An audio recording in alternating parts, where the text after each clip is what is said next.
The rain finds the gap in your collar first. It runs down your spine in a thin, cold line, while the mud pulls at your boots, and somewhere ahead a man is coughing wetly into the dark, and you have not slept in 2 days. But that comes later. Before the rain, before any of it, you are Haruki Tanaka, and you are 17 years old. You live in Kagoshima, on the southern tip of Kyushu, where the volcano Sakurajima sits across the bay and breathes ash over the rooftops. Some mornings the ash falls like grey snow, and your mother sweeps it from the doorstep before you wake. You have swept it yourself, hundreds of times. It is the most ordinary thing in the world to you, the grit of it between your fingers, the soft hiss of the straw broom on stone. Your father repairs bicycles. His shop smells of rubber and machine oil, and the sour tang of the tea he lets go cold beside the workbench. He has a habit of tapping a wrench twice against the frame before he tightens a bolt, always twice, and when you ask him why, he says only that a thing done once can be an accident. You do not know what he means. You are not sure he does either. Your mother is quieter. She keeps a small garden behind the house, eggplant and daikon, and a stubborn plum tree that has never once fruited. She talks to the tree. You have heard her, low and patient, the way she used to talk to you when you were small and would not sleep. You have a sister, Emiko. She is 11, and she is faster than you, and she will not let you forget it. She races you to the end of the lane and wins, and then pretends she did not try. She keeps a beetle in a bamboo cage and feeds it slices of cucumber and has named it after a general she heard on the radio, which makes your father laugh in a way that stops too quickly. This is the year 1943.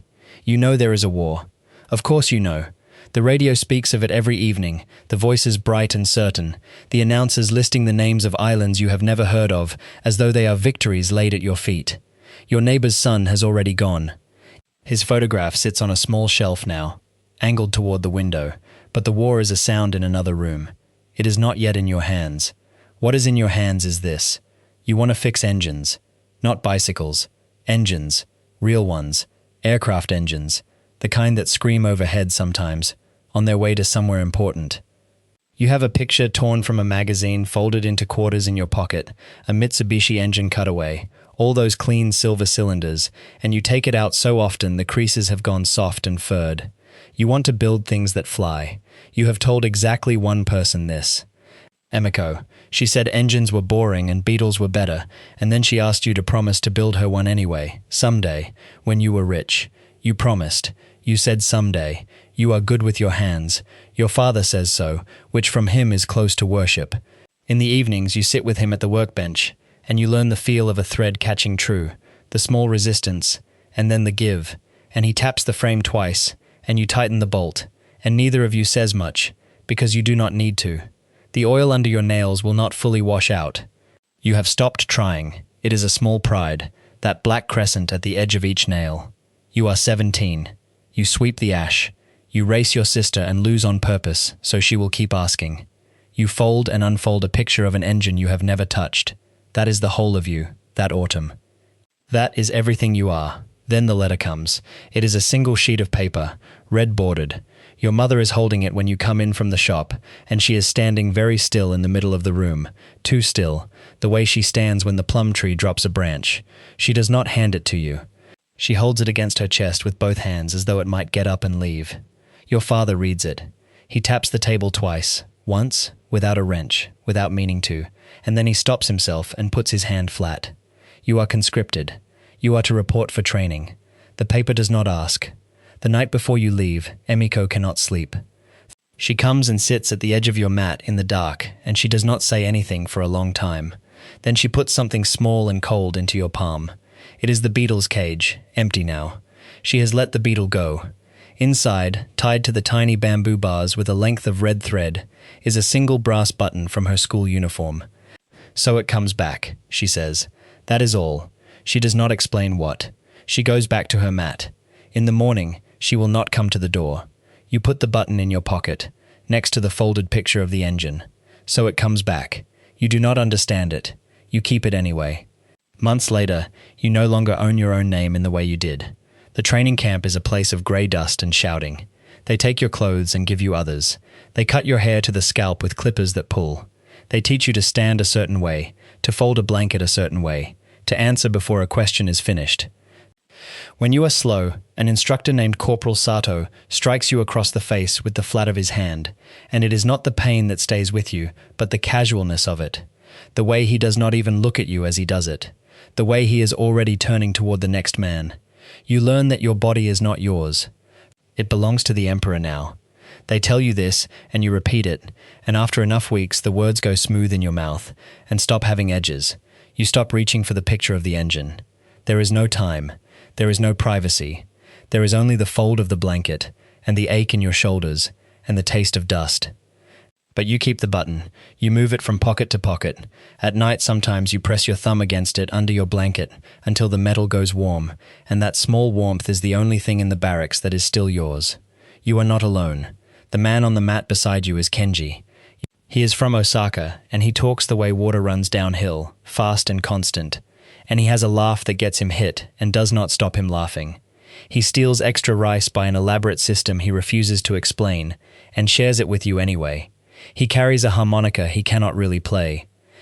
He blows into it at night, 3 or 4 notes, always the same, always slightly wrong, and it should annoy you, and instead it becomes the sound you fall asleep to. When this is over, Kenji says, I'm going to open a noodle shop. Best broth in Osaka. You'll come. First bowl's free. After that you pay like everyone else. He says this the way other men say prayers. The other is Watanabe. Older, 22, married. Quiet where Kenji is loud. He keeps a photograph of his wife, wrapped in waxed paper, against the damp, and he unwraps it the same way every evening, corner by corner. Careful, as though the woman in it might catch cold. He does not talk about her. He just unwraps the photograph, looks, wraps it again. He has a way of clicking his tongue against his teeth when he is thinking. You come to find it steadying, that small dry click in the dark. The officer over your unit is Lieutenant Kurosawa. He is not cruel the way Sato is cruel. He is worse in a way you cannot name, because he believes. When he speaks of duty, his eyes go somewhere far off and clean. Once, on a night march, you stumble and nearly fall, and he catches your arm. For a moment he is just a man holding up another man in the dark. Then he says, quietly, not as a command, almost to himself, a soldier does not fear death. A soldier fears being of no use. He lets go of your arm. He walks on. You carry the sentence with you for the rest of the war. You are still not certain, all these years later, whether it was wisdom or a wound. By the spring of 1944, you are on a ship. The hold is dark, and it stinks of vomit and diesel, and too many men breathing the same wet air. You do not know where you are going. No one tells you. You lie in the swaying dark for days that blur into one long day, and the not knowing is its own kind of exhaustion, worse than any march. Kenji plays his 3 wrong notes. Watanabe unwraps his photograph by the light of a single swinging bulb. You take out the picture of the engine, softened almost to cloth now, and you cannot see it in the dark, but you hold it, and you know every line. Someone says the word Saipan. It passes through the hold in a whisper, and then it is everywhere, and then no one says it again. You are put ashore in June. The island is green and steep, and beautiful in a way that feels like a lie. There are sugarcane fields. There are civilians here, Japanese families who came years ago to farm, women and children and old men, and their presence is the strangest part, this ordinary life going on beneath what is coming. A girl no older than Emiko sells you a piece of dried fruit and will not take your money. You give her the picture of the engine instead. You do not know why. It seems suddenly like a thing from another world, and she should have it. Someone should. Someone who is not going where you are going. You keep the button. June 15th. The sea in the morning is the wrong color. Then you understand it is not the sea that is wrong. It is what is on the sea. Ships. More ships than there is water to hold them. Grey hulls to the edge of sight. And the sound has not started yet, but you can feel it coming the way you feel a storm in your teeth. Then it starts. The first shell lands, and the ground does not shake. The ground jumps. The whole island jumps beneath you and comes down wrong. You are thrown sideways into the earth, and the earth is in your mouth. You cannot hear. There is a high, thin whine, and beneath it nothing, and you see Kenji shouting a hand's width from your face, and no sound comes out of him. Another shell. The air itself becomes a fist. A man you ate beside this morning is simply not there anymore, and you do not look for him. You count. You do not decide to count. Your mouth does it. Between the flash out on the water and the arrival of the thing it throws, you count. 1, 2, 3. and you have learned already that 4 is safe, and 2 is not, and 1 means you will never know. You press your face to the dirt. The button is in your fist. Thumb against brass. 3, 2. The shell that takes the ridge above you comes at a count you never finish. Dirt rains for a long time afterward, soft, almost gentle, patting down onto your back like the ash from Sakurajima, falling on the roof at home, and for one insane moment you are 7 years old and your mother is sweeping the step. Then Kenji is pulling you up by the collar, and his mouth is moving, and sound comes back all at once, too much of it, and you are running. You run for days. That is what the battle becomes. Not one moment, but a grinding of moments. Retreat, and dig, and hold, and retreat, the island shrinking behind you. You do not sleep. You eat when you remember to. Watanabe takes a wound in the leg, a long clean furrow, and you tie it with strips from your own shirt, and he clicks his tongue against his teeth the whole time, thinking, as though the wound were a problem he might solve. There is a night in a cane field. The stalks are taller than a man, and the wind moves through them with a sound like whispering, and you cannot tell the wind from footsteps. Kenji is beside you. He is not talking, which is how you know it is bad. He takes out the harmonica. He does not play it. He just holds it. I lied, he says, about the noodle shop. My father has a noodle shop. I hate it. I hate the smell of it. He is quiet. Then, I'd give anything to smell it now. You tell him he will. You tell him the first bowl is free, and after that you pay like everyone else. He laughs, one breath of a laugh, the kind that used to get him hit. In the morning you go over a low rise into open ground, and the machine gun finds you from the left, and it is not dramatic. There is no music to it. There is just a sound like cloth, tearing very fast, and Kenji stops. He does not fall the way men fall in the pictures. He sits down. He sits down in the grass as though he is tired, and he looks surprised, and he puts his hand to his chest and looks at his hand. The harmonica is in the grass beside him. You grab it. You do not remember deciding to. You are already being dragged back over the rise by Watanabe, and you are reaching for Kenji, and the space between your hand and his is growing, and will not stop growing. He says something. The tearing sound is everywhere, and you should not be able to hear him, and you hear him anyway, or you tell yourself for the rest of your life that you did. Save my seat, he says. The harmonica is in your pocket now, next to the button. 2 small hard things against your leg. Later, you do not know how much later. Time has come apart. You are crouched behind a shattered wall, and there is an American soldier on the other side of it. Close enough to hear him breathing. He is reloading. His hands are shaking so badly the rounds keep slipping. He is younger than you thought Americans were. He is crying, not loudly, just leaking, the way a child cries when it has given up on being heard. You have your rifle. You have the angle. He does not know you are there. You do not do it. To this day you cannot tell yourself a clean reason. You simply crawl backward and leave him to his shaking hands and his wet face, and you have carried the not knowing of that moment longer than you have carried anything. Longer than the button, longer than the harmonica. Whether you spared a life or failed your unit, whether it was mercy or cowardice, it has no answer. You have stopped asking it to have one. Watanabe dies of his leg, not the wound itself. The wound goes bad in the heat, goes green, and then goes to poison in his blood, and it takes 3 days, and there is nothing. No medicine, no doctor, nothing, but your hand and his tongue, clicking slower and slower against his teeth. At the end he asks you to unwrap the photograph, because his own hands will not obey him. You do it the way he did it, corner by corner, careful. You hold it up so he can see the woman in it, and he looks at her for a long time, and then he stops clicking his tongue, and that is how you know. You do not cry. You notice that you do not cry, and it frightens you more than the shells did. Lieutenant Kurosawa gathers the last of you at the north end of the island, where the cliffs fall into the sea. He tells you the order has come. He tells you what is expected. His voice does not shake. His eyes go to that clean, far-off place. Around you, in the caves and the cane and along the cliff edge, the thing he describes is already happening. The civilians, the families, the women with children in their arms at the edge of the rock, and you will not describe it, not even now, not even to yourself, except to say that the girl who would not take your money for the dried fruit was somewhere among them, and you did not look for her face, and you are glad, and you are ashamed to be glad. Kurosawa says, a soldier fears being of no use. He says it to himself. Then he walks toward the cliff. You do not follow him.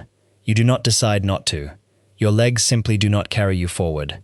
You lie down in a shallow gully among the dead, and you pull a dead man's coat over yourself, and you press the button and the harmonica against your chest with both hands, and you wait, and you count, and there is nothing left on the water to count. They find you 2 days later, not the enemy. Silence finds you first, and then thirst, and then the enemy, and you are so far past fear by then that when the young Americans stand over you with their rifles, you only look at them. One of them gives you water. His hand is not shaking. You wonder if it is the one from behind the wall, and you know it is not, and you drink. The war ends for you, in a camp with a wire fence, and it does not feel like anything at all. There is no moment. The others weep or rage, and you sit in the dust, and you feel the way you feel after the ash stops falling. Not relief, just the strange loudness of the quiet. Someone says the emperor spoke on the radio. You had once believed his voice would sound like the end of the world. You do not even hear it. You are asleep, for the first time in what feels like years, and no one wakes you. You go home in the winter of 1946. Kagoshima is not the Kagoshima you left. Whole streets are ash of a different kind now. The bicycle shop still stands, half of it. Your father is smaller. Your mother's hair is white, and she does not talk to the plum tree anymore. You check, the first evening, standing at the window, and she only stands in the garden looking at it, and says nothing. Emiko meets you at the door. She is 14. She is taller. She does not race you down the lane. She looks at you for a long moment, as though checking your face against a picture she has folded and unfolded too many times, and then she says, "You're back," in a voice with no surprise in it, only a tiredness that a 14-year-old should not have. You reach into your pocket. The button is there, worn smooth, the red thread long gone. You hold it out to her. "So it comes back," you say. She takes it. She closes her hand around it. She does not cry either. You are two people who have both forgotten how, standing in a doorway, and that is its own kind of grief you have no room for yet. You do not sleep well. For years. There is a sound the wind makes in the plum tree, a dry whispering, that puts you flat on the floor before you know your legs have moved. You start to build things. You get work at last with engines, real ones, the thing you wanted your whole small life ago, and it is good with your hands. It is still good, but you leave the shop light on some nights and cannot say why. You start a letter to Kenji's father in Osaka, a noodle shop. You know the city. You could find it. You write half a page and you cannot finish it, and it sits in a drawer for 11 years. You never send it. The harmonica sits on top of it, the same 3 wrong notes locked up inside where no one can play them wrong. By 1972 you are an old man, though you do not feel old so much as far away, as though your life is a country you emigrated from long ago. You go back to Saipan. You do not tell your family why. You stand on the North Cliffs where the sea is that wrong beautiful color, and you take the harmonica out of your pocket, where it has lived, off and on, for 30 years. You do not play it. You have never once played it. You hold it against your mouth, and you breathe. Just breathe. In and out. And the 3 wrong notes do not come, and you would not want them to. Below you the water folds and unfolds against the rock. Patient. The way ash falls. The way your mother once talked to a tree that never fruited. You understand, finally, that you did not survive the war. You outlived it. Those are not the same thing, and no one who was not there will ever hear the difference. You set the harmonica down on the warm rock, in the sun, where the light catches it, and you leave it facing the sea, so it comes back,